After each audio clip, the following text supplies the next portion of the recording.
नुक्कड़ सभाओं में पहले लड़े थे गोरों से, अब लड़ेंगे जोरों से, गली गली में शोर है।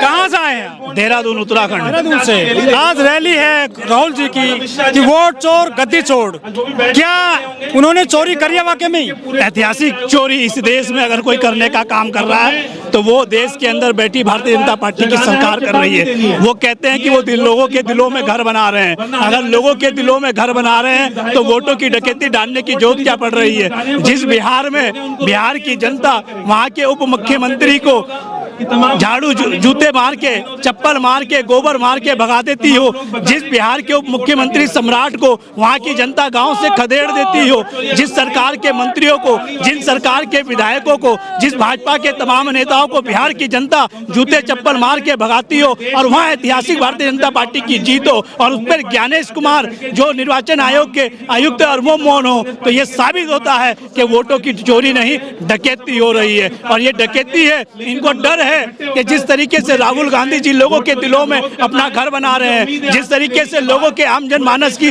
आवाज उठा रहे हैं, जिस तरीके से युवाओं के रोजगार की बात कर रहे हैं, जिस तरीके से बहन बेटियों की सुरक्षा की बात कर रहे हैं, तो इनको डर है कि राहुल गांधी जी जनता के दिलों से जुड़ने का काम कर रहे हैं, इसलिए ये वोटों की डकैती डालने का काम कर रहे हैं। लेकिन चुनाव आयोग नहीं मानता कि वोट चोरी हो रहा है देश में। चुनाव आयोग की इससे ज्यादा बेशर्मी और क्या हो सकती है कि देश की संसद के अंदर देश के गृह मंत्री जो है वो चुनाव आयोग को साले जैसा शब्द यूज कर लेते हो और कहते हो कि साला फसल जाती है कई बार, और उसके बावजूद भी इतनी अमर्यादित भाषा।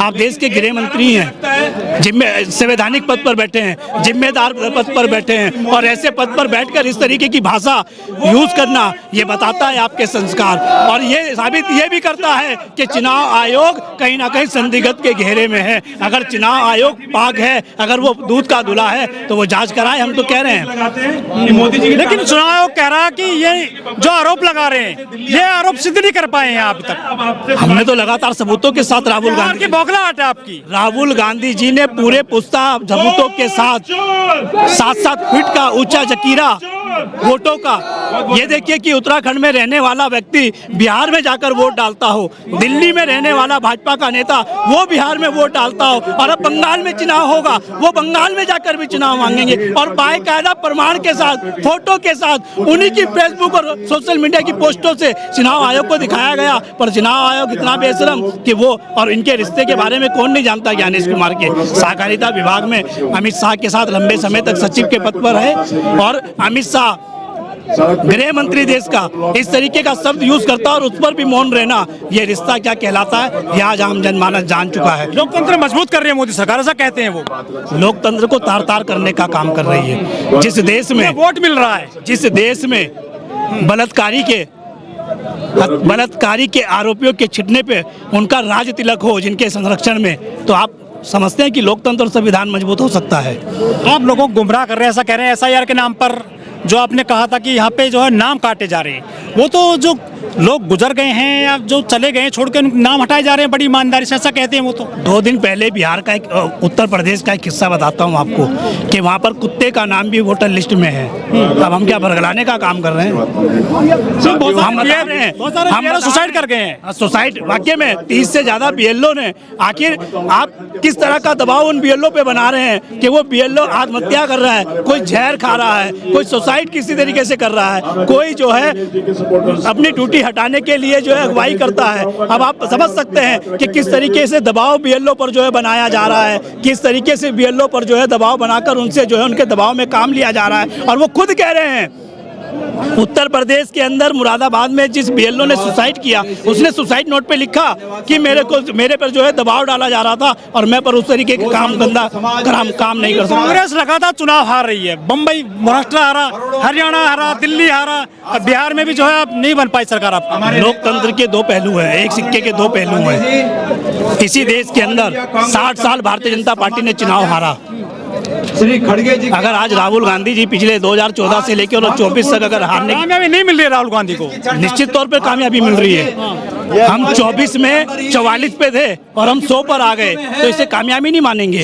हम तेलंगाना में सरकार में हैं, हम कर्नाटक में सरकार में हैं, हम हिमाचल में सरकार में हैं, तो क्या आपको लगता नहीं कि कामयाबी है? इस देश के साथ, इस देश के लोग लगातार राहुल जी के साथ कदम से कदम मिलाकर चलने का काम कर रहे हैं। वो चाहे ट्रक ड्राइवर हो, चाहे रेलवे के कर्मचारी हो, चाहे सफाई कर्मचारी हो, चाहे स्वास्थ्य कर्मचारी हो, चाहे वो बेलदारी करने वाले हो, चाहे वो ठेकेदारी करने वाले हो, चाहे वो मजदूरी करने वाले हो, चाहे वो रेडी पटरी वाले हो, लगातार सबसे राहुल गांधी जी मिलने का काम कर रहे हैं। और इसलिए टूट गया है इंडिया गठबंधन।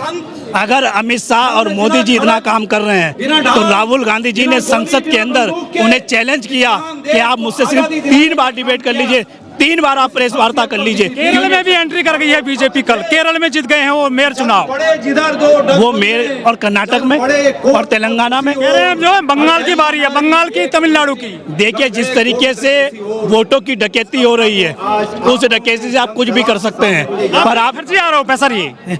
हम पुख्ता दे रहे हैं, हम पुख्ता बता रहे हैं। राहुल गांधी जी ने पुख्ता प्रमाण दिए हैं। और अगर ज्ञानेश कुमार में ताकत है, अगर इस देश की सरकार में ताकत है, तो राहुल गांधी जी पे मुकदमा दर्ज करें। तो कांग्रेस ही लाई थी ना ईवीएम। राहुल गांधी जी मुकदमा दर्ज क्यों, राहुल गांधी जी पे मुकदमा दर्ज क्यों नहीं करती सरकार?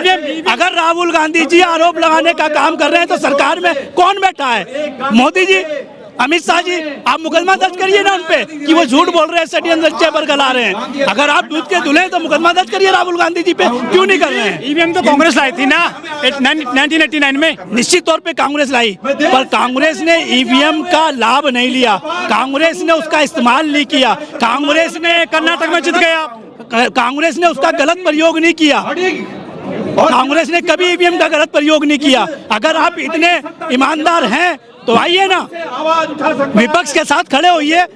इस देश के अंदर देश, सत्ता और विपक्ष दोनों का रहना जरूरी है। इस बात को ला रहे हैं वो, वंदे भारत, वंदे मातरम की बात करने लगे हैं वो, जिनका इतिहास देश के जन जन तक पहुंचा। 1896 से लेकर और 1947 तक वंदे मातरम के खिलाफ रहा हो, जिन्होंने मुस्लिम लीग के साथ खड़े होकर आरएसएस की खिलाफत करी हो, जिन्होंने 52 साल तक अपने हेडक्वार्टर में तिरंगे को ना फहराया हो, जिन्होंने वंदे मातरम को अपने आरएसएस की प्रार्थना में कबूल ना किया हो, उन्होंने अपनी प्रार्थना में क्या करते हैं? नमस्ते सदा वत्सले। क्यों नहीं वंदे मातरम गाते? कौन मना कर रहा है आपको वंदे मातरम गाने के लिए? तो ये बताता है। और आज वो वंदे मातरम पर सर्टिफिकेट बांटने का काम कर रहे हैं। 1896 में पहली बार कांग्रेस के अधिवेशन में कलकत्ता के अंदर वंदे मातरम को प्रस्तुत किया गया, वंदे मातरम को गाने का काम कांग्रेस ने किया, हमें वो सर्टिफिकेट बांटेंगे। कांग्रेस नारा दे रही कि वोट चोर गद्दी छोड़, कांग्रेस ये क्यों नहीं कहते कि वोट चोर ईवीएम छोड़? अब तो बच्चे कह रहे हैं, आप रील्स में देखिए कि एक बच्चा कह रहा है ये सफेद दाढ़ी वाला चोर है। ये अब जनता नहीं, बच्चे कह रहे हैं। आपने इस देश के प्रधानमंत्री ने ऐसी छवि बना ली कि बच्चा भी कह रहा है कि वोट चोर है। वो कहते हैं हर मोदी घर घर मोदी। देखिए बच्चा कहता है। दिल्ली में भी लोग कह रहे थे, इसी दिल्ली में क्या दिया आपने? घर घर जाकर लोगों के घरों पे बुलडोजर चलाने का काम किया आपने वोट लेने के बाद। बिहार में आपने क्या किया? 10,000 रुपए तो दिए, वो 10,000 भी नहीं मिले, पर उनका घर चला गया। अब जनता इनके कुकृत्यों को, इनके कारनामों को अच्छे से समझ चुकी है। बंगाल की बारी है, बंगाल की बारी है। ऐतिहासिक रामलीला मैदान आज इस बात की गवाही दे रहा है कि इस देश से भारतीय जनता पार्टी की सरकार 29 में जाने वाली है। वो कह रहे हैं बंगाल में जीतेंगे, तमिलनाडु में जीतेंगे अगली बार। देखिए बंगाल भी बताएंगे, तमिलनाडु भी बताएंगे। अगर आप ईमानदार हैं, दूध के दूल्हे हैं, तो आइए आप बैलेट पेपर के साथ, हम आपको बताएंगे। देश छोड़ के भागेंगे। अब किसके संरक्षण में आए?